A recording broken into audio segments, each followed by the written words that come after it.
कहते हैं हर झगड़े की जड़ सिर्फ 3 चीजें होती हैं, जर, जन, जमीन, यानी धन, स्त्री और भूमि। महाभारत भी तो भूमि के सवाल पर ही हुई थी। फिर कैसे हमारे देश के बड़े जमींदार और राजे रजवाड़े अपनी जमीनों को नए देश और संविधान के चलते इतनी आसानी से हाथ से चले जाने देते? संविधान सभा में मौजूद जमींदारों और रजवाड़ों और उनके नुमाइंदों ने हर कोशिश कर ली कि किसी तरह फंडामेंटल राइट्स के नाम पर उनकी ज़मीनें उनके हाथ से न निकलने पाएं, क्योंकि उस वक्त ज़मीनों मकान की मिल्कियत को एक बुनियादी हक माना जा रहा था। Sir, I beg to move clause 19, which runs thus: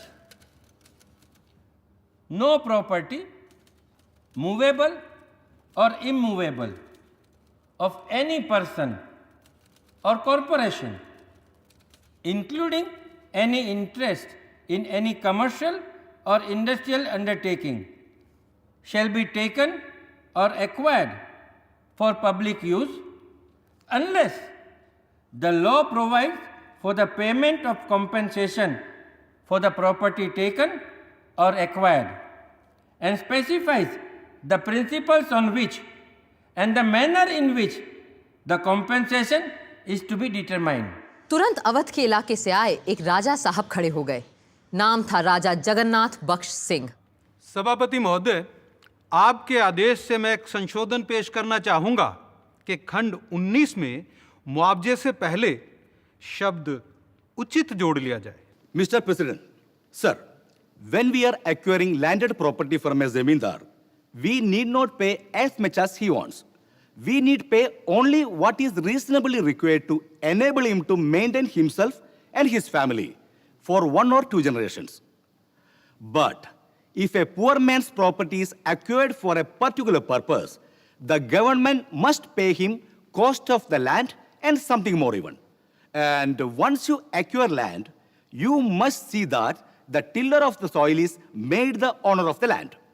Then alone will we be able to give encouragement to the toiling farmers and make them increase the produce and the national wealth. अध्यक्ष महोदय, यहाँ जमींदारी के उद्गम का प्रश्न भी महत्वपूर्ण हो जाता है। मेरे प्रदेश में कई जमींदारों को जमींदारी 1857 के पहले स्वतंत्रता संग्राम में देश से दगा करने और अंग्रेज़ों की मदद करने के इनाम में मिली थी। और फिर भी ये ज़मींदार लोग ये सोच के बैठे हैं कि मुआवजे का मतलब है इन लोगों को पूरा कंपनसेशन, यानी पूरी कीमत मिलेगी, पूरा बाजार भाव मिलेगा इनकी ज़मीन का। मगर महोदय, ऐसा करना तो किसी भी राज्य के लिए संभव ही नहीं हो सकता, और इस मौजूदा क्लॉज का प्रभाव तो उल्टा पड़ेगा हम पर। इससे तो इन मुट्ठी भर जमींदारों को फायदा होगा और देश के करोड़ों गरीबों और भूमिहीनों के सामाजिक न्याय का सपना टूट जाएगा। सभापति महोदय, मैं आपके सामने इस संशोधन का विरोध करने के लिए खड़ा हुआ हूं। संशोधन में शब्द मुआवजे के साथ शब्द उचित जोड़ने की मांग की गई। अगर न्याय संगत तरीके से, जस्ट तरीके से किसी व्यक्ति के पास संपत्ति आई है तो उसे हमें मुआवजा कीमत के हिसाब से दे देना चाहिए। अगर न्याय संगत तरीके से उसके पास वो संपत्ति नहीं आई है या अगर उसने संपत्ति से काफ़ी लाभ उठा लिया है तो उसका पूरा मुआवजा देना, उसकी पूरी कीमत देना बिल्कुल गलत है। जो ज़मींदार के हक हैं, टाइटल हैं, उनकी भी परीक्षा की जानी चाहिए। हम सभी जानते हैं कि बहुत से लोगों ने अपने देशवासियों के साथ द्रोह किया, गद्दारी की और इस सिलसिले में बड़े बड़े इलाके पाए। जमींदारी की जिन्होंने ये रियासतें देश के साथ विद्रोह के एवज में पाई हैं, वो आजकल जस्ट कंपेंसेशन चाहते हैं।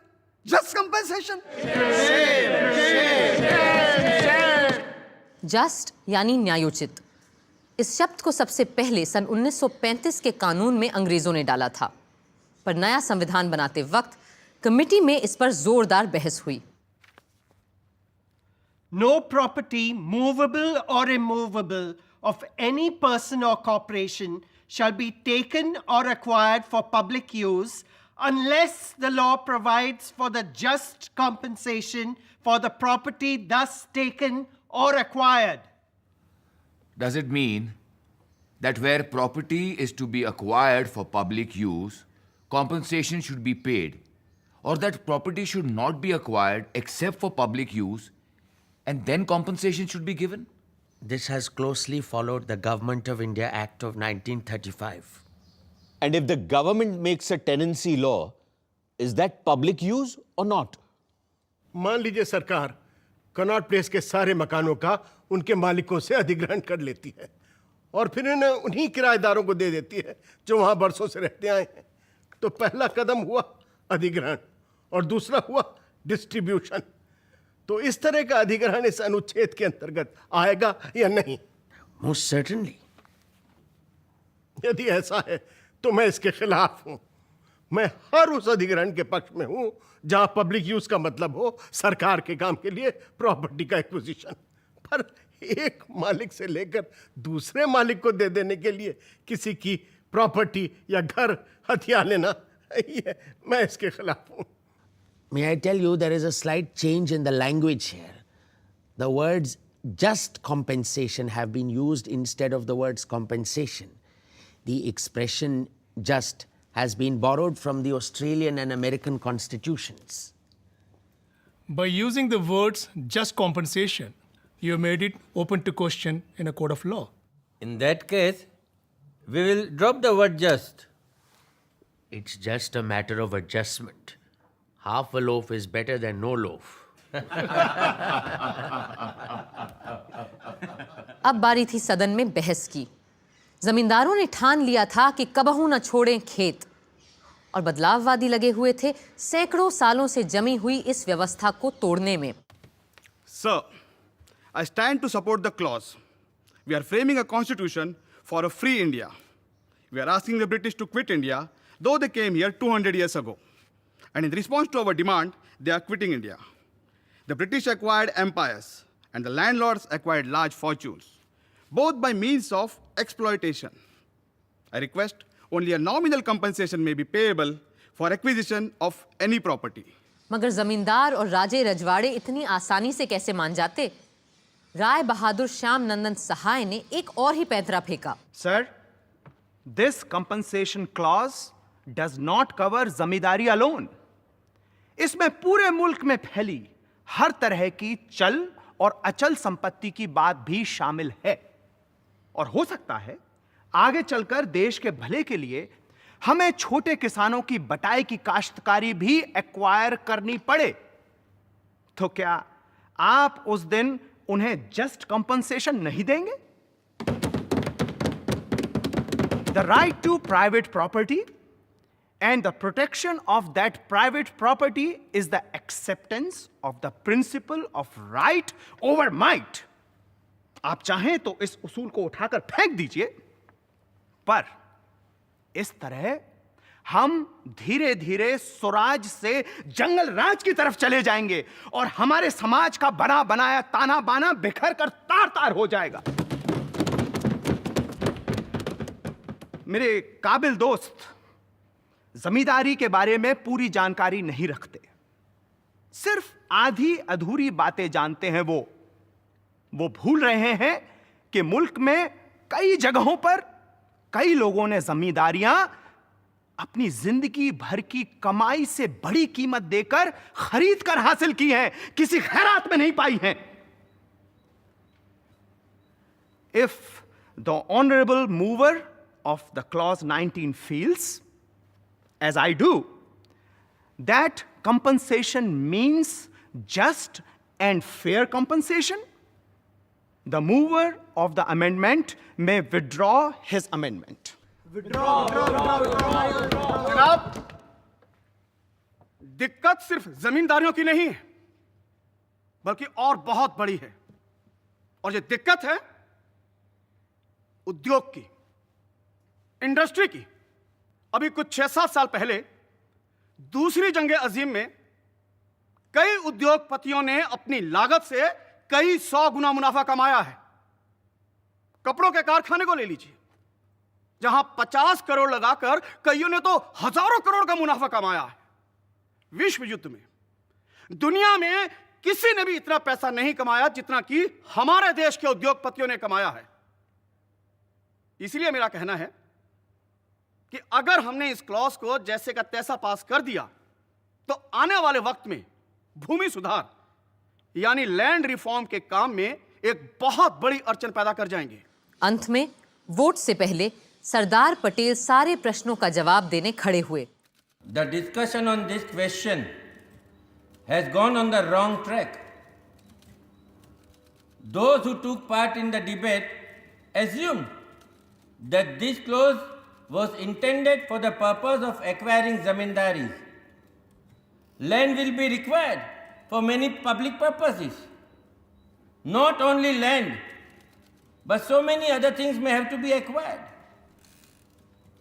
And the state will acquire them after paying compensation and not expropriate them. That is the real meaning of this clause.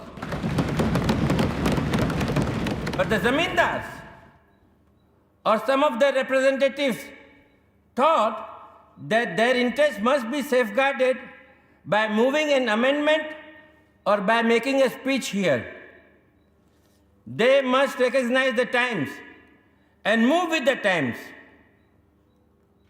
It is wrong to think that this clause was intended really for them. It is not so. The process of land acquisition is already there, and the legislatures are already taking steps to liquidate the zamindaris. Therefore, we must not or need not go into the question whether zamindars have in the past been patriotic or a nuisance or anything of that kind. It is all irrelevant. And I move this clause as moved by me to be passed.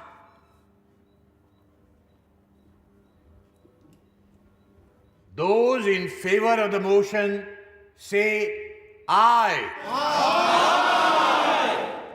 Sardar Vallabh भाई पटेल का भूमि अधिग्रहण के सवाल पर प्रस्ताव पास हो गया, पर जमींदारी खत्म करने का मसला इतनी आसानी से हल होने वाला कहां था।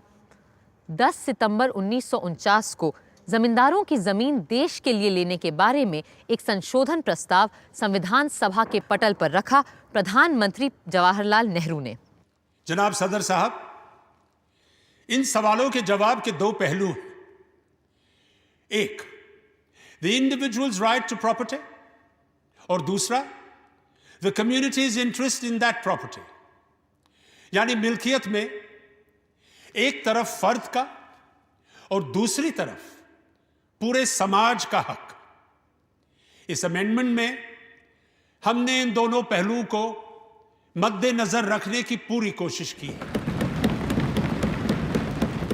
कांग्रेस ने कई साल पहले यह फैसला किया था कि हिंदुस्तान से जमींदारी का रोग पूरी तरह खत्म कर देंगे, और जाहिर है हम इस वायदे को 100% निभा कर ही रहेंगे, और कोई भी कानूनी दाव पेंच या नुक्ता हमारे इस इरादे के सामने रुकावट नहीं बन पाएगा, क्योंकि संसद को ही देश और समाज की नुमाइंदगी का पूरा हक है।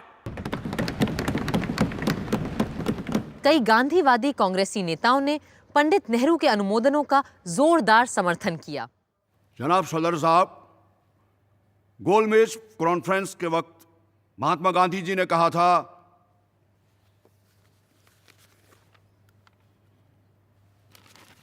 मुझे डर है कि हमें बरसों लग जाएंगे ऐसे कानून बनाने में जिनके सहारे हम मुल्क के दीनहीन गरीबों को उस दलदल से निकाल सकें जिसमें उन्हें सरमाएदारों, जमींदारों, राजे रजवाड़ों और अमीरों ने धकेल दिया है, और फिर बाकायदा वैज्ञानिक रूप से अंग्रेजों ने भी उन पर मिट्टी डाल दी। अगर हमें इन सब दबे कुचले लोगों को ऊपर लाना है तो यह काम करने का राष्ट्र की सरकार को आहत उठाना होगा और कमर कस के यह काम करना होगा। और इस काम को करते वक्त अगर जरदारों, जमींदारों और सरमाएदारों को तकलीफ हुई तो मैं उनसे सहानुभूति भले रखूं, मैं उनकी कोई मदद नहीं कर सकूंगा। लेकिन जिस मुद्दे पर बहस हो रही है उसका इससे क्या लेना देना है? नहीं जनाब, मेरी बात की रेलिवेंसी इस बात में है कि अगर पंडित नेहरू का संशोधन पास हो गया तो यह काम करना असंभव हो जाएगा। इसलिए मैंने अपने संशोधन प्रस्ताव में लिखा है कि सुप्रीम कोर्ट नहीं, पार्लियामेंट को यह तय करने का अधिकार होना चाहिए कि कब कंपनसेशन देना है और कब नहीं देना है। Sir, Mahatma Gandhi preached and lived his doctrine of aparigraha, that property holders should be mere trustees of that property for the good of the community. If the great ideal of the Ishopanishad, renounce that you may enjoy by renouncing, had this been followed by property holders, then all these conflicts, all these disputes about property would not have arisen. But sir, that unfortunately has not been the lot of humanity. The history of humanity, as has been stated by a great historian, it's strewn with the crimes, follies, and stupidities of mankind. Let us not talk of the follies and stupidities of mankind. Let us confine ourselves to the article under consideration. Kamat साहब तो चुप हो गए, पर socialist नेता professor K.T.. Shah को चुप कराना आसान नहीं था। सर, एक फ्रेंच फिलोसोफर से एक बार किसी ने पूछा कि व्हाट इज प्रॉपर्टी, ये जायदाद किस चीज का नाम है? तो उसने जवाब दिया, जायदाद यानी चोरी का माल। मुझे लगता है कि चोरी तो बड़ा भलमन साहब का शब्द है, क्योंकि अगर आप इसकी जड़ में जाएं तो देखेंगे कि ज्यादातर जायदादें सिर्फ चोरी से नहीं बल्कि जबर से, धोखे से और हिंसा से प्राप्त की गई है, और इन बातों को किसी भी व्यवस्था में सही नहीं ठहराया जा सकता है। अगर आप उन लोगों को मुआवजा देने की बात कर रहे हैं जिन्होंने बड़ी बड़ी जायदादें बनाई हैं, फिर वो चाहे कितनी भी पुरानी क्यों ना हो, तो याद रखिएगा कि इनके पीछे जबर, धोखे और हिंसा का ही हाथ है, और ऐसे लोगों को मुआवजा देना उन उसूलों के बिल्कुल ही खिलाफ होगा जिनको लेकर हम अपना कॉन्स्टिट्यूशन बनाने बैठे हैं। इस डर से कि कहीं जमींदारों की जमीनें बिना पैसे के न ले ले सरकार, कुछ कांग्रेसियों ने कांग्रेस के ही इतिहास की दुहाई दी। Sir, in 1945-46, our leaders issued the Congress election manifesto to the nation, in which, referring to the reform of the land system and acquisition of property, they declared, and I quote, "The reform of the land system, which is urgently needed, involves the removal of intermediaries between the peasant and the state. The right of such intermediaries should therefore be acquired on payment of equitable compensation." Sir, are we to fall into the trap of the socialists and take shelter under the law and pay no compensation in the name of the law? Or are we to stand by the Congress Parliamentary Manifesto that equitable compensation should be paid? That is why I want the exact words of the manifesto to be introduced in the amendment of Pandit Jawaharlal Nehru. Sir, our honored Prime Minister has in effect said that property belongs to the public, to the people. He said that property belongs to the people, and the people want it, and therefore they must take it. Compensation or adequacy of compensation does not enter into the picture. Sir, I believe the communists, the socialists, and the supporters of this article would kill and eliminate the middle classes and the upper middle classes altogether. Whilst the communists would kill them by use of force and violence, the socialists would kill them, as apparently Professor K.T. Shah would do, by arguments, by speeches, and by theories. The sponsors of the present article would kill them by use of law. But I think you're a zamindar. Mr. Das says that I am a zamindar. ये आपका status बढ़ा रहे हैं आपको जमींदार कह के। Well, Mr. Das thinks of many things that are not real. I was a very petty zamindar, but I sold away my interests 5 or 6 years ago, for I saw what was coming. Today, I am independent, free, and dispassionate, a man having absolutely no interest in that question. I am safe and happy. But those poor zamindars who believe in the stability of the law of the land are today sadder, though wiser. Sir, in India, when we nationalized the Reserve Bank, the full market price was given, though at a time of depression. The question is, does zamindari property differ from other properties so as to receive this step-motherly treatment? There was nothing like a zamindar during the period of the Hindu kings. During the Muslim period, they were unconsciously created as a matter of administrative necessity. We all know the history. All I want is to limit the payment of minimum compensation to 12 times. Sir, in UP they desire to pay 8 times. I want to make it 12 times. UP की विधानसभा में जमींदारों को उनकी सालाना मालगुजारी का 8 गुना देकर उनकी जमीनों का अधिग्रहण करने का प्रस्ताव रखा गया था। इस राशि को और बढ़वाना चाह रहे थे श्री नजीरुद्दीन अहमद, पर कुछ का कहना था कि हम जरूरत से ज्यादा दे रहे हैं जमींदारों को। सो बहस जारी रही। Sir, mention has been made of the UP legislation on the abolition of the Zamindari Bill. The UP Assembly stands committed to the principle of abolition of capitalism. As you see, the UP abolition of Zamindari Bill not only gives the Zamindar compensation, but also gives a rehabilitation grant. So it proves that it is not in a vindictive spirit that the house in the future may or will function, or the new order that is to be created will be pursued in any arbitrary way. Thank you. Sir, there is no question of expropriation of property. The question of nationalization or socialization really does not arise today. These are issues that have been raised to confuse the matter.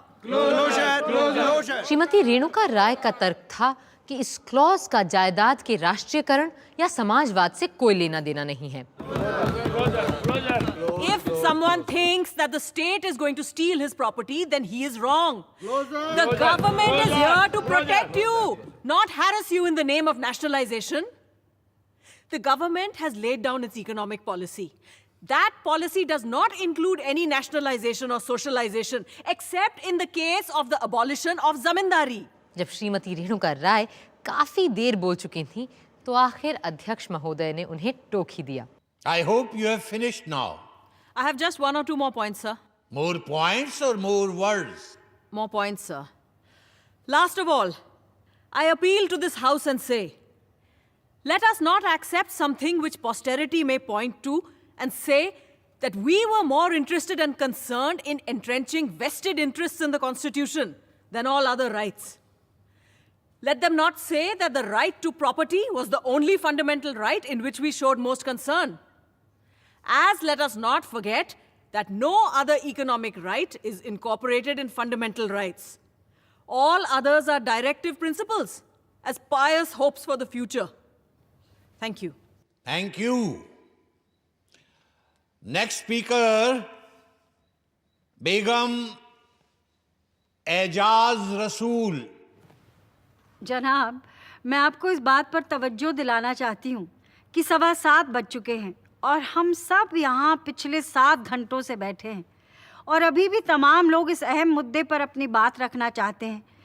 इसलिए क्या ये मुनासिब ना होगा कि हम इस house के मशवरे से ये डिबेट मंडे तक के लिए मुलतवी कर दें? नो सर, हम में से ज़्यादातर लोग चाहते हैं कि ये सब्जेक्ट आज ही ख़त्म कर लिया जाए।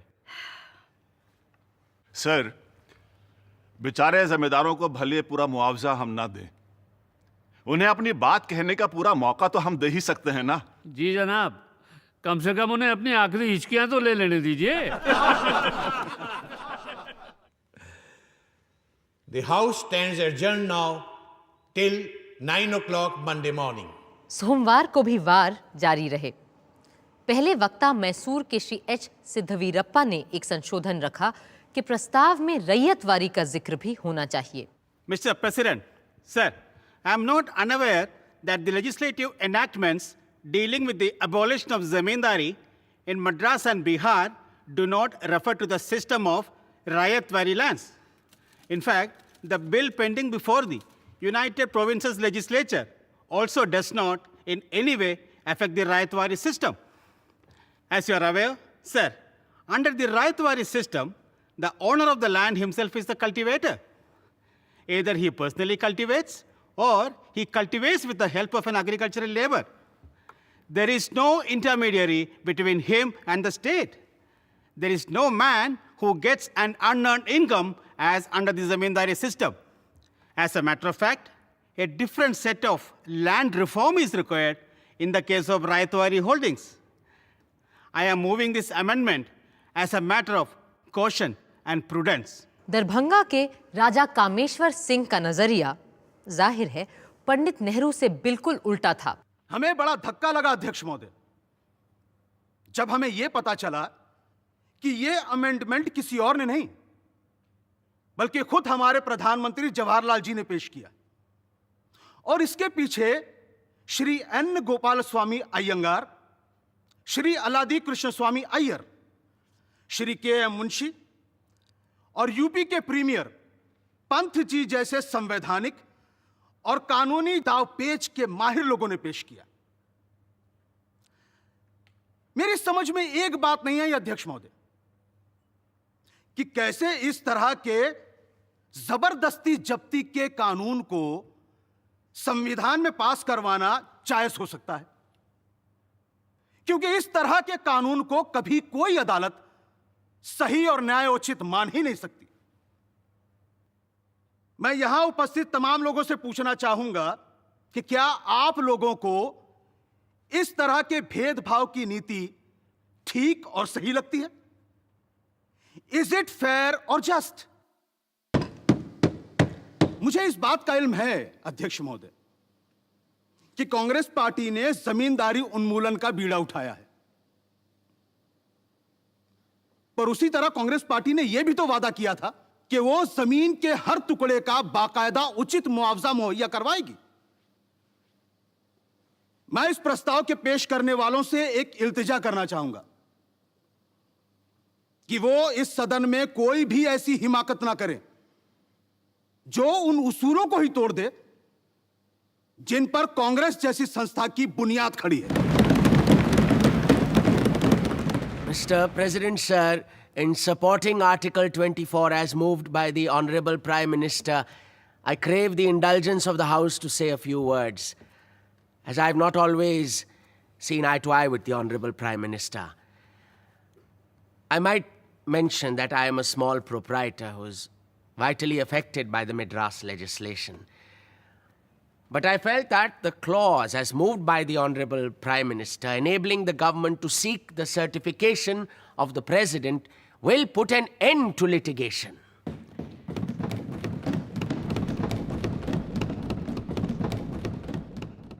Though a lawyer by profession, I may claim I have never approached law in a legalistic spirit.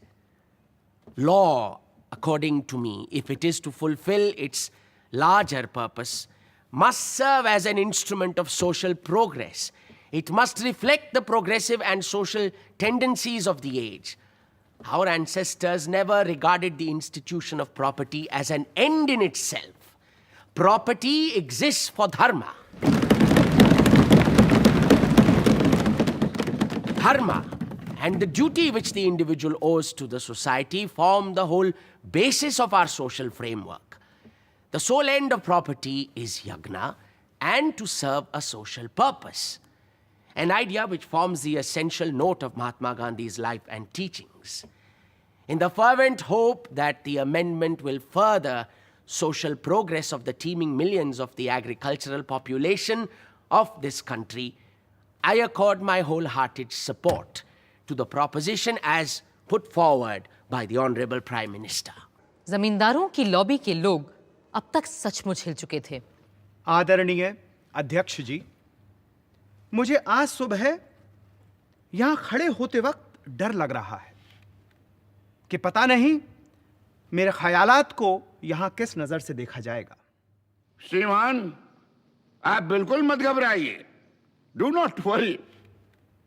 पर मुझे पूरा विश्वास है, इस सदन की बुद्धिमत्ता और दूरदर्शिता पर पूरा भरोसा है कि यह हाउस मुझे अपनी बात कहने का बेरोक टोक पूरा मौका देगा, भले ही पंडित बालकृष्ण शर्मा नवीन जैसे लोग कितना ही रोकें और टोकें। मैं तो सिर्फ इनका हौसला बढ़ा रहा था। I was just encouraging the honourable member sir. शुक्रिया महोदय। मैं पूरी तरह से मानता हूं कि उत्पादों के बनाने के सिलसिले में समाजवाद का आना क्रमिक विकास का एक जरूरी हिस्सा है। यह तो होना ही है। मेरा झगड़ा केवल उन लोगों से है जो इस एवोल्यूशन को रेवोल्यूशन से लाना चाहते हैं। फर्ज करिए आज आपने चंद जमींदारों को खत्म कर दिया, फिर क्या होगा? फिर भी ज्यादातर जमीन और दौलत कुछ ही लोगों के हाथ में रहेंगी। उन लोगों तक तो नहीं पहुंच जाएंगी जो हजारों बेचारे भूमिहीन हैं। महोदय, हमें सिर्फ ऐसे कानून बनाने और पास करने चाहिए जो सोसाइटी के हर तबके को सही, इंसाफ पसंद और बराबरी के लगें। मगर अगर अभी भी आपने मेरी न सुनी और अपनी ही मनमानी की, तो मैं यह सोचकर ही इत्मीनान कर लूंगा जो एक बार लॉर्ड बायरन ने कहा था। उन्होंने कहा था, मुझे इसी बात का संतोष है कि मेरे कातिल कोई और नहीं, मेरे अपने लोग हैं, मेरे अपने देशवासी हैं। पंडित गोविंद बल्लभ पंत यूपी के प्रधानमंत्री थे और अपने प्रदेश में जमींदारी उन्मूलन का प्रस्ताव ला चुके थे, इसलिए सब उन्हें सुनने को बेताब थे। सर, राजा जगन्नाथ बख्श सिंह हमारी यूपी के जमींदारों के लीडर हैं और ये चाहते हैं कि जमींदारों को उनकी जमीन के बदले बाजार भाव से 15% ज्यादा दाम मिले। लालच बड़ी बुरी बला है और ये बला बड़ी मुश्किल से मरती है। और उससे बढ़कर ये हमें चीजों को सही नजरिए से देखने भी नहीं देती। बलमन साहब की बात तो जाने ही दीजिए। मैं लोगों को हमारी सभा के ऑब्जेक्टिव्स रेजोल्यूशन की याद दिलाना चाहता हूं जो हमने यहां पहले ही दिन पास किया था। मैं उन्हें उसकी शुरुआत भी याद दिलाना चाहता हूं क्योंकि लोग कभी कभी उन बुनियादी उसूलों को ही भूल जाते हैं जो कि आत्मा है हमारे संविधान की, जो आधार है हमारे संविधान बनाने का।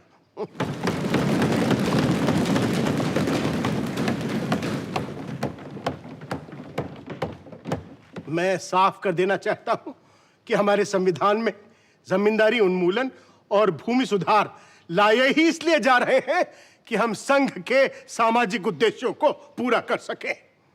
हमारे यहां यही कोई 20 लाख के करीब तथाकथित जमींदार लोग हैं, जिनमें से 19 लाख को हम उनकी सालाना मालगुजारी का 28 गुना पैसा उनकी भूमि के बदले दे चुके हैं।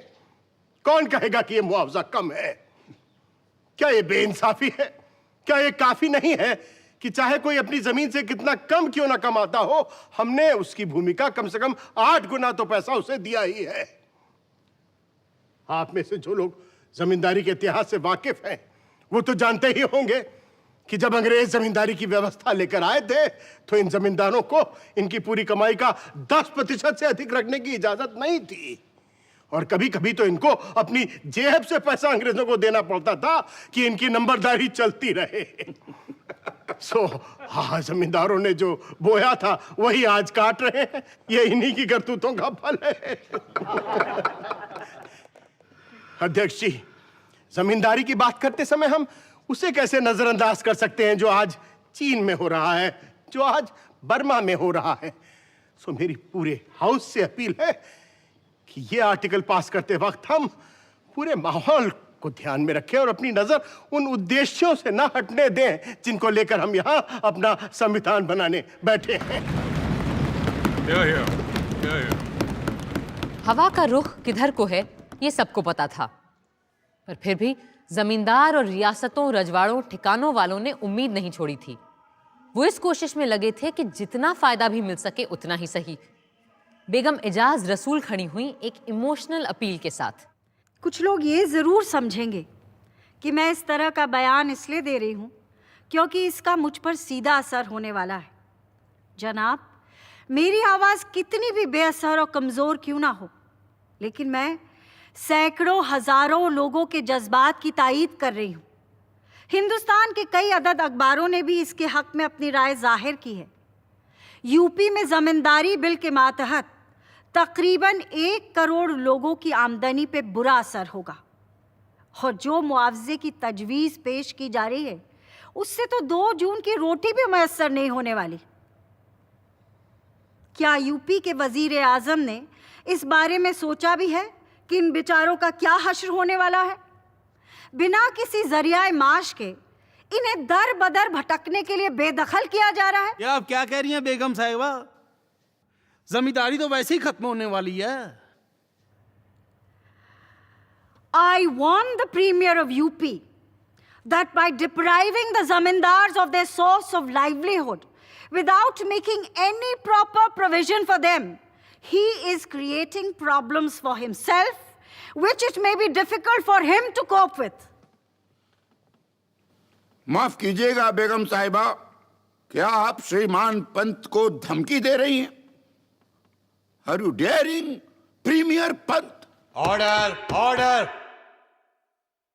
और इसी के साथ अध्यक्ष महोदय ने आखिरी वक्ता को बुलाया। मौलाना हसरत मोहानी। जनाब सदर साहब। मौलाना साहब, I wish to remind you that we are closing in half an hour's time. अत्सरे नो, मैं अपनी बात साफ कर दूं कि मैं पंडित पंत जी के पूरे ढंग और ढर्रे के ही खिलाफ हूं जो इन्होंने जमींदारी खत्म करने के ढोंग के तौर पर किया है। ढोंग से क्या मतलब है आपका? ढोंग लफ्ज का इस्तेमाल मैं यहाँ जानबूझकर कर रहा हूँ क्योंकि मेरे शातिर सियासतदां दोस्त पंजी ये तो अच्छी तरह से समझ ही चुके होंगे कि उनके इस कदम से ज़मींदारी ख़त्म नहीं होगी बल्कि हमेशा के लिए अपने पैर और कस के जमा लेगी। इनका कहना है कि अगर बटाईदारों ने 10 गुना किराया दिया तो ये उन्हें भूमिदार बना देंगे। मैं कहता हूँ कोई भी इन लफ्ज़ों के हेर फेर से बेवकूफ़ बनने वाला नहीं है। आखिर इसका मतलब ही क्या हुआ? फ़र्क ही क्या है भूमिदार और ज़मींदार में?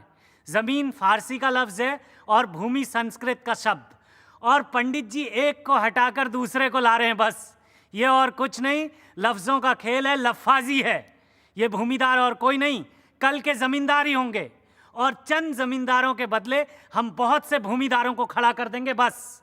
Sir, the question may be put now. Closure has been moved. I am going to put the question of closure to the House. The question is, मौलाना हसरत मोहानी की सारी कोशिशों के बावजूद प्रस्ताव तो पास हो गया और फिर खड़े हुए पंडित नेहरू और श्री के.एम. मुंशी अंतिम संभाषण के लिए। the next speaker is Pandit Jawaharlal Nehru. If you will permit, sir, my honorable colleague, Mr. Munshi, would reply.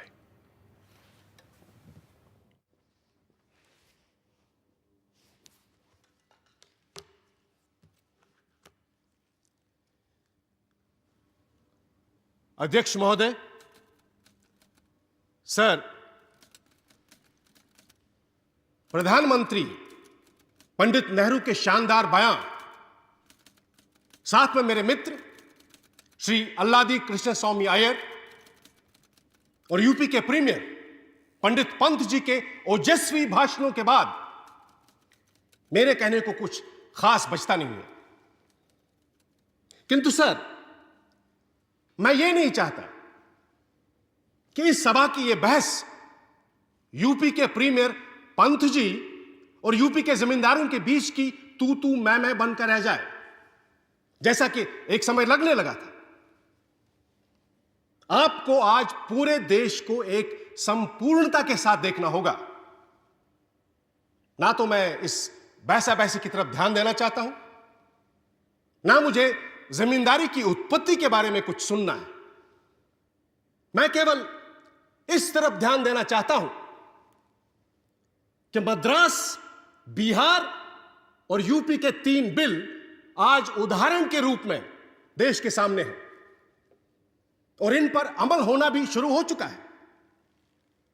और हमारी किसान जनता इस संविधान के लागू होने के बाद भी अपने अधिकारों से वंचित रह जाए, यह हम नहीं होने देंगे।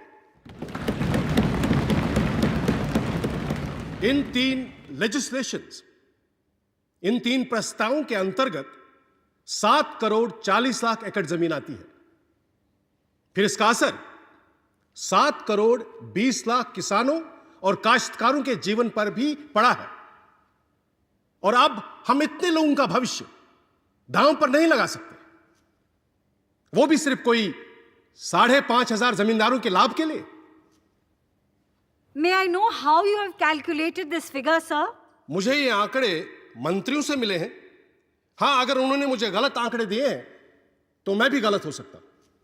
May I inform the honorable member that in UP alone there are 22 lakhs of people directly affected besides their dependents.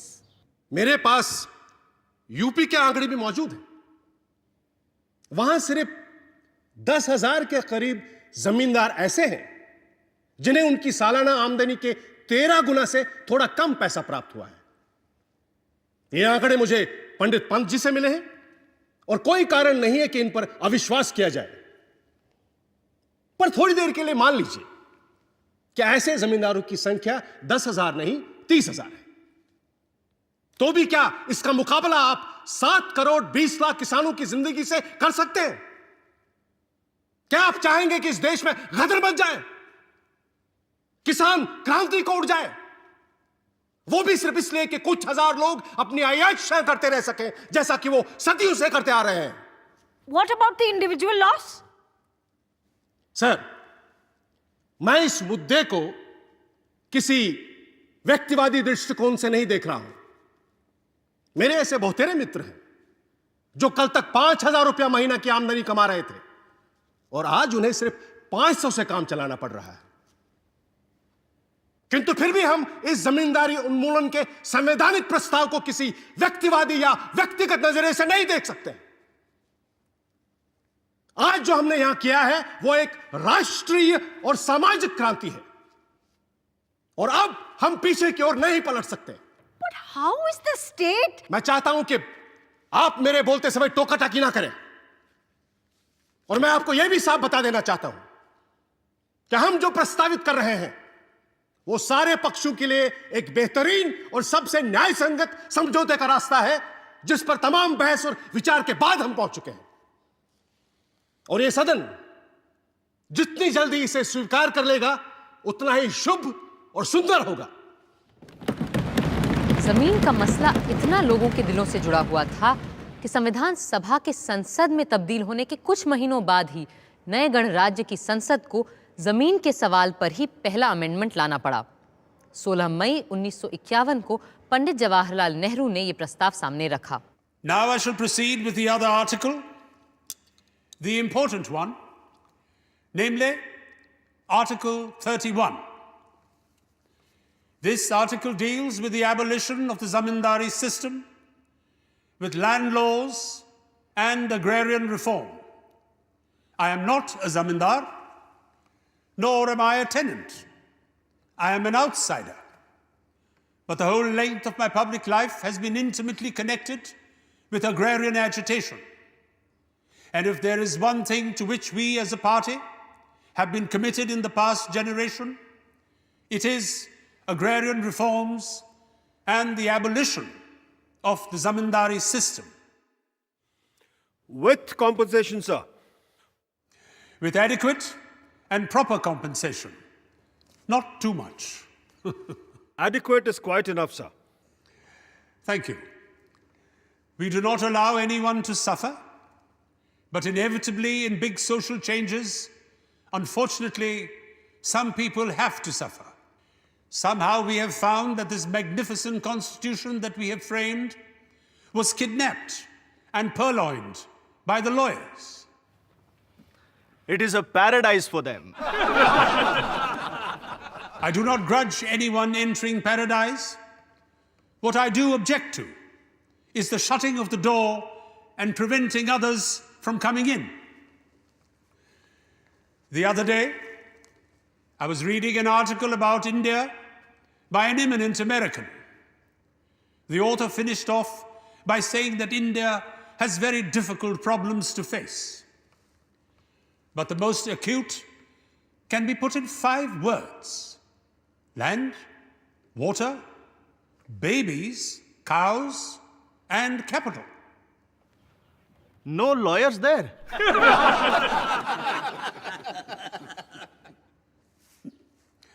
I am not going to say anything about babies and cows, important as they are, nor anything about capital.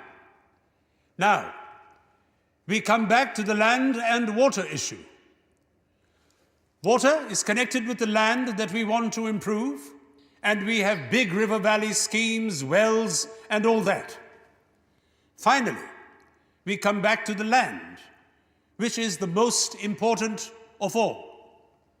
And if we do not make proper arrangements for the land, all our other schemes, whether they are about growing more food or anything else, may fail. Therefore, something in the shape of this amendment that I have suggested becomes necessary. प्रधानमंत्री पंडित जवाहरलाल नेहरू के प्रस्ताव का विरोध करने खड़े हुए doctor Shyama Prasad Mukherjee, जो कुछ ही महीनों में जनसंघ की नींव रखने वाले थे। What is the change that is being proposed? The Prime Minister talked very feelingly about his great desire to introduce land reforms. As he rightly pointed out, the declaration was that zamindari would be abolished, for which fair compensation would be paid. In any case, the Congress stood for the abolition of zamindari on payment of fair compensation. Equitable compensation, sir. Equitable compensation. What has happened since then? That there has been delay is not the fault of the Constitution. There is only one party ruling India today. All the governments are under control of a centrally organized party. Why has not the center sat down and given some sort of formula saying, this is the formula that every state should adopt in effecting land reforms, with minor changes as local conditions may necessitate? Therefore, I would very earnestly suggest that a situation has not yet come when any change in Article 31 is called for. If you tried it and failed, then I would understand your anxiety to change the Constitution. But merely in haste, you come and say, I cannot achieve something quickly. I cannot wait for the fulfillment of the provisions of the Constitution. Let us get hold of all legislative enactments and deem them as legally passed. Would you please let me know whether the will of Parliament is supreme or not? Since the will of Parliament is supreme, I am appealing to the sober will of Parliament not to do something that is dangerous. Some of us would doubt whether the honorable member really means what he says. The Honorable Prime Minister apparently thinks he is standing before a mirror and thinks everybody is like himself.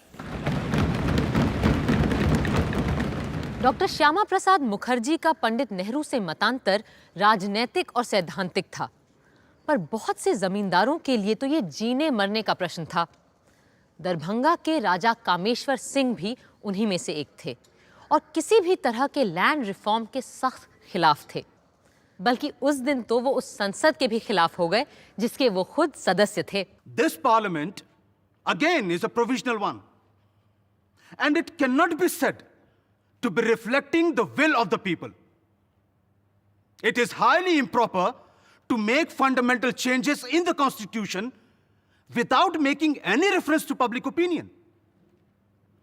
The Prime Minister, I am constrained to say, is creating a very bad precedent by sowing the seed of executive despotism and playing with the supremacy of the constitution for party advantage. वामपंथी किसान नेता Shri MP Mishra ने कामेश्वर सिंह जैसे जमींदार को मुंह तोड़ जवाब दिया। श्रीमान जी, पंडित जवाहरलाल नेहरू प्रधानमंत्री हैं। यदि देश की इच्छा, आकांक्षा और विचारों का प्रतिनिधित्व कोई कर सकता है तो वो यही व्यक्ति है। कई हाई कोर्ट्स ने जमींदारी एबोलिशन एक्ट को गैर कानूनी घोषित किया है। बिहार प्रांत में तो जमींदारी को ही कानूनी तौर पर गैर कानूनी घोषित कर दिया गया। मुझे हैरानी होती है कि अब भी कुछ लोग चाहते हैं कि आज इस प्रश्न पर जनमत कराया जाए कि जमींदारी रहनी चाहिए या नहीं रहनी चाहिए, कंपनसेशन देना चाहिए या नहीं देना चाहिए। उन्हें शायद याद नहीं कि क्यों तेलंगाना के 12 किसानों के प्राणदंड की सजा को माननीय राष्ट्रपति महोदय ने आजन्म कारावास में बदल दिया था। उस प्रदेश के किसान जमींदारों के आतंक से त्रस्त हो गए थे, उनके जुल्मों से पागल हो गए थे, जिसलिए आज श्री विनोबा भावे उनको शांत करने के लिए वहां घूम रहे हैं। और ये सिर्फ इसलिए हुआ कि वहां के जमींदारों ने किसानों की हड्डियों तक को चूस लिया था। और अब भी आप चाहते हैं कि जनमत संग्रह कराया जाए।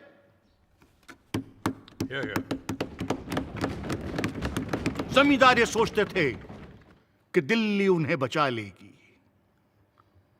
दिल्ली तो क्या, दुनिया की तमाम राजधानियां आपको नहीं बचा सकती, दुनिया के तमाम शासक आपको नहीं बचा सकते, क्योंकि आधी दुनिया लाल रंग में रंग चुकी है और बाकी की बची दुनिया में भी यही हवा तेजी के साथ फैल रही है।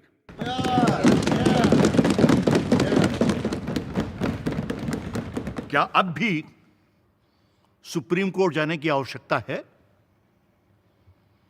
सीरियस सी बात है। ये जज, ये जुडिशरी आखिर किसका क्रिएशन है? अमेरिका के प्रेसिडेंट रूजवेल्ट ने, आप लोगों ने तो पढ़ा होगा, अच्छे अच्छे जजेस को हटाकर अपनी पसंद की जजेस की नियुक्ति कर दी। हम ये तरीका अख्तियार नहीं करना चाहते और इसीलिए इस विधान में संशोधन लाना चाहते हैं।